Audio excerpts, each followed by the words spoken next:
Advocate Bhudev Mahanandia का अभिवादन स्वीकार कीजिए। साथियों, पॉलिटिकल फंडिंग भारतवर्ष में कैसे हो रहा है और वर्तमान सरकार कैसे डिसइन्वेस्टमेंट के नाम पर प्राइवेटाइजेशन करके देश का पीएसयू को कैसे बेच रहा है, इसका पीछे खेल क्या है, ये बात सबको समझना बहुत जरूरी है। साथियों, भारत एक वेलफेयर स्टेट है। क्या वेलफेयर स्टेट चलाने के लिए प्राइवेटाइजेशन, जो प्राइवेटाइजेशन का मतलब कॉर्पोरेट होता है, कॉर्पोरेट का मतलब प्रॉफिट एंड बेनिफिट ही बोलता है। जहां प्रॉफिट नहीं उनका बिजनेस नहीं। तो ऐसे परिस्थिति में वेलफेयर स्टेट जैसे कंट्री जब अपना देश का संपदा प्राइवेट हाथ में दे देगा, डिसइन्वेस्टमेंट के नाम पर देश का नेशनल प्रॉपर्टी को कॉर्पोरेट घराना का हाथ में बेचा जाएगा, क्या वेलफेयर स्टेट के लिए संभव है? जब कोई भी देश का सरकार नाकामयाब हो जाता है, देश को चलाने के लिए अक्षम हो जाता है, ऐसे नालायक सरकार देश का संपदा को बेचता है और बेचने के बाद वो पैसा में वो मुनाफा कमाता है और वो मुनाफा में अपना पॉलिटिकल एजेंडा को साधता है। शायद वो भारतवर्ष एक वेलफेयर स्टेट है। वेलफेयर स्टेट में हम प्राइवेटाइजेशन तक बढ़ेंगे, प्राइवेटाइजेशन की तरफ बढ़ जाएंगे और डिसइन्वेस्टमेंट नाम पर देश का तमाम संपदा, तमाम एजेंसी को प्राइवेट का हाथ में दे देंगे। मतलब ऐसे सरकार चुन के क्या फायदा है? हम 5 साल के लिए अपना सरकार इसीलिए चुनते हैं। सरकार का रिस्पांसिबिलिटी होता है सिटीजन का जान और मान का सुरक्षा देना, देश का भुखमरी, बेबसी को मिटाना और देश में वेलफेयर स्टेट को कंटिन्यूटी करना। क्या हमारा देश का संविधान इजाजत देता है सत्तारूढ़ दल को देश का संपदा को बेचने के लिए डिसइन्वेस्टमेंट के नाम पर? ये बहुत बड़ा खेल है। आज भारत खामोश है, विपक्ष खामोश है, मीडिया वाले खामोश है। No FIR, no action. संविधान को गाइडेंस देने वाला सुप्रीम कोर्ट खामोश है। सुप्रीम कोर्ट इसके बारे में कभी भी शो मोटो संज्ञान नहीं ले रहा है। क्या देश का रेलवे बेच देना डिसइन्वेस्टमेंट के नाम पर? क्या संविधान परमिशन देता है देश का बीएसएनएल को बेच देने के लिए? क्या संविधान परमिशन देता है नेशनल हाईवे को बेचने के लिए? क्या डिसइन्वेस्टमेंट के नाम पर भारत का रेलवे को, रेलवे स्टेशन को, रेलवे पटरी को बेच देना, कॉर्पोरेट का हाथ में दे देना, क्या हमारा देश का संविधान परमिशन देता है? बिल्कुल नहीं। भारत का संविधान कतई परमिशन नहीं देता। ये गवर्नमेंट का नाकामयाबी है। गवर्नमेंट जब इलेक्शन में, जो भी पॉलिटिकल पार्टी जब इलेक्शन में खड़ा होता है, देश को सुरक्षा के लिए, नेशन को प्रोटेक्शन देने के लिए, नेशन का मतलब भारत का ज्योग्राफी का साथ साथ यहाँ का रहने वाले लोगों का धन और जीवन को सुरक्षा देना उनका काम होता है। ये भी हमारा देश का संविधान कहता है। जब देश का संपदा प्राइवेट हाथ में बेचा जाएगा, प्राइवेट का मतलब क्या है? प्राइवेट का मतलब है मुनाफा। जहां मुनाफा नहीं वहां उनका कंपनी नहीं होता। तो भारत का संविधान में जो गारंटी मिलता है, राइट टू लाइफ, जीने की अधिकार मिलता है, पढ़ने की अधिकार मिलता है, मूलभूत सुविधा प्राप्त करने की अधिकार मिलता है, क्या इनको कंट्रोल करना गवर्नमेंट का पास असंभव हो गया? इसीलिए गवर्नमेंट ऐसे खेल खेल रहा है। साथियों, असलियत जब हम पता करते हैं तो पता चलता है ये डिसइन्वेस्टमेंट नहीं है, ये पॉलिटिकल फंडिंग है। पॉलिटिकल पार्टी अपना फंडिंग को इंक्रीज करने के लिए और इलेक्शन को महंगाई करके दूसरे पार्टी को उनका सामने खड़ा होने नहीं देना, ये एक रणनीति है। 1950 से 2014 तक हम देखते हैं जितने भी पॉलिटिकल फंडिंग हुआ, शायद 2014 से 2019-21 तक आज जितना फंडिंग हुआ उनसे 400 गुना ज्यादा है। उनसे पहले ऐसा फंडिंग हुआ नहीं करता था। जब गवर्नमेंट आया 2014 में, उसके बाद इन्होंने एक ऐसा एक कानून बना डाला, इलेक्टोरल बॉन्ड ऐसे एक कानून बन गया। इलेक्टोरल बॉन्ड का मतलब 20,000 रुपया तक कोई भी कंपनी और कोई भी व्यक्ति डोनेशन देता है तो उनका नाम डिस्प्ले नहीं किया जाता और उनका नाम कभी भी सामने नहीं आएगा, आरटीआई दायरे में भी नहीं आएंगे। इनको इलेक्टोरल बॉन्ड कहते हैं। इलेक्टोरल बॉन्ड का खेल क्या है? 2020 में हम देखते हैं, 2020 से 2021 तक बीजेपी पार्टी को हर दिन 10 करोड़ फंडिंग आ रहा है। यह फंडिंग कहां से आ रहा है? इलेक्टोरल बॉन्ड से आ रहा है। इसके बारे में किसी को जानकारी नहीं है, ना इलेक्टोरल इलेक्शन कमीशन इसके बारे में पूछ रहा है, ना भारत का सुप्रीम कोर्ट कभी भी इनके बारे में संज्ञान ले रहा है। इतना पैसा का मतलब क्या है? एक दिन 10 करोड़ फंड मतलब क्या है? ये व्हाइट मनी या ब्लैक मनी, या ब्लैक मनी को व्हाइट करने के लिए फंडिंग किया जा रहा है? ये कौन फंडिंग कर रहा है?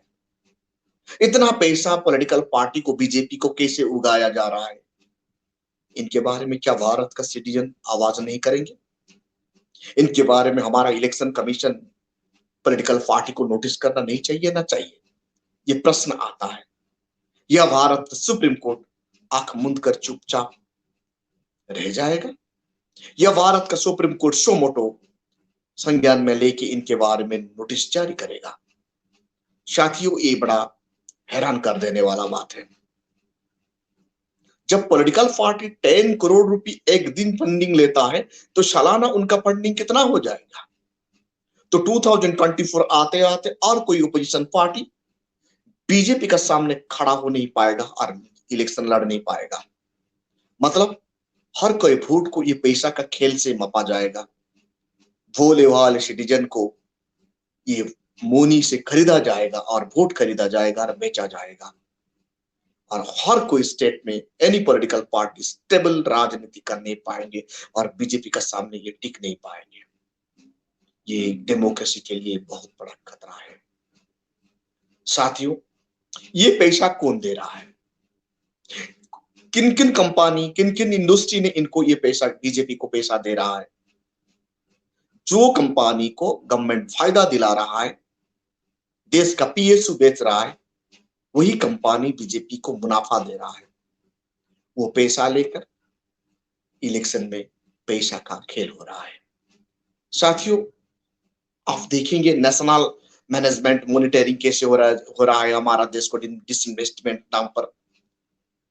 रेलवे को प्राइवेट हाथ में दिया जा रहा है, 4,000 से ज्यादा किलोमीटर रेलवे स्टेशन दिया जा रहा है प्राइवेट हाथ में।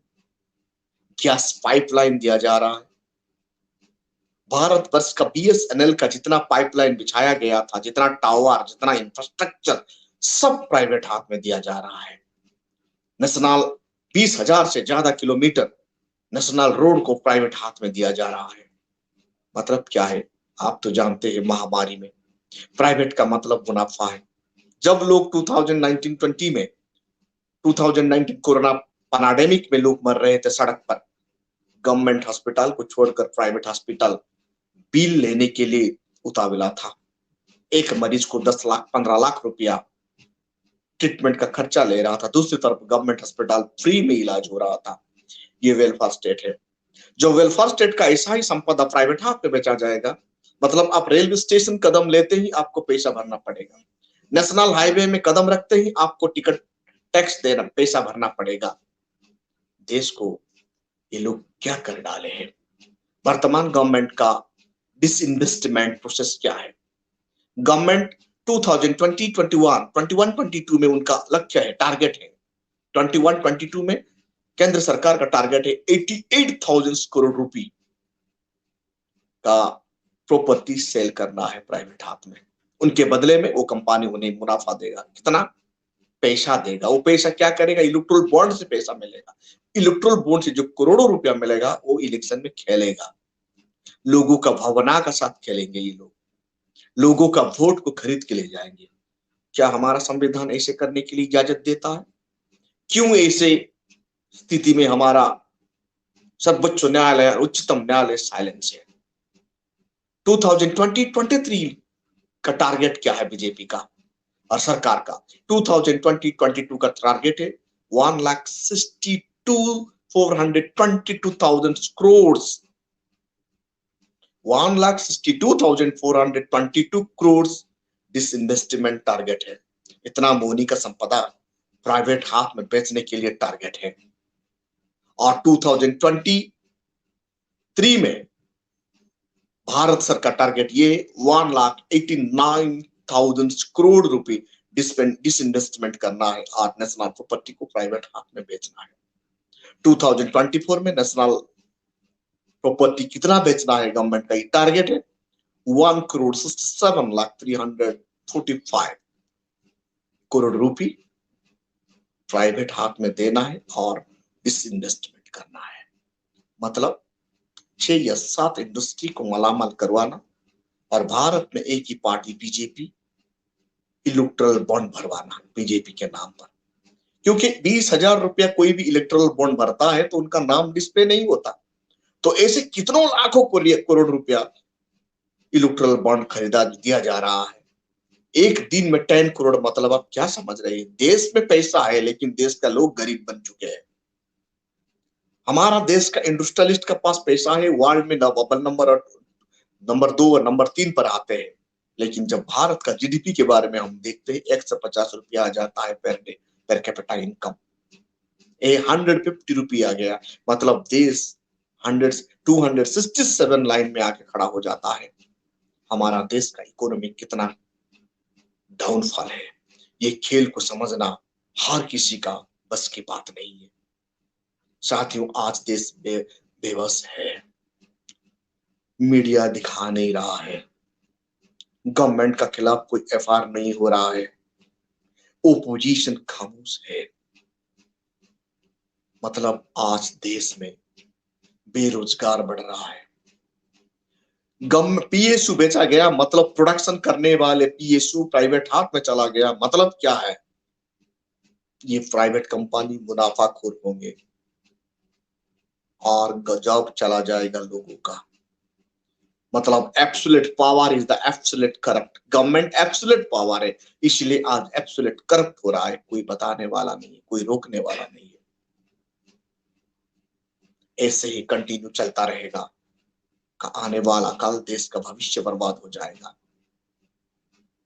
साथियों, हम सबको जानने के लिए कोशिश करना, क्या हमारा संविधान परमिशन देता है पीएसयू बेचने के लिए? क्या हमारा संविधान परमिशन देता है सुप्रीम कोर्ट को साइलेंस बैठने के लिए? क्या हमारा संविधान परमिशन देता है इलेक्टोरल बॉन्ड को छुपाने के लिए? जी, परमिशन नहीं देता। इलेक्टोरल बॉन्ड जैसे सिस्टम को ही देश से हटा देना चाहिए। 5,000 से ज्यादा जो भी पार्टी को डोनेट करता है उनका नाम डिस्प्ले हो जाना चाहिए, क्योंकि पार्टी फंड देश के लिए खतरा है। एक लिमिटेशन होना चाहिए, एक लिमिटेशन एक्सपेंडिचर होना चाहिए।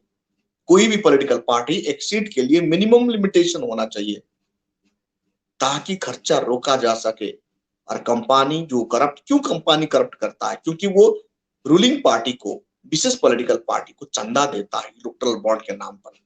वो चंदा का पैसा को दोबारा बेनिफिट लाने के लिए वो उनका प्रोडक्शन में ज्यादा टैक्स भर देता है। वो टैक्स गरीब जनता का जेब से कटता है।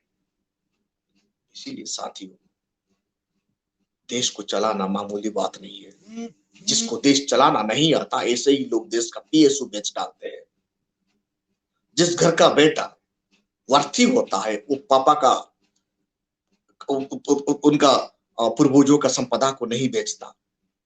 जिस धरकर का बेटा अयोग्य हो जाता है उनका पूर्वजों का संपदा को बेच के खाता है। ऐसे ही हमारा देश हो रहा है। ऐसा कंटिन्यू चलता रहेगा तो गरीब और ज्यादा गरीब हो जाएगा। अमीर 5 और 6 कॉर्पोरेट घराना अमीर होते रहेंगे और देश का वेलफेयर स्टेट नहीं चलेगा।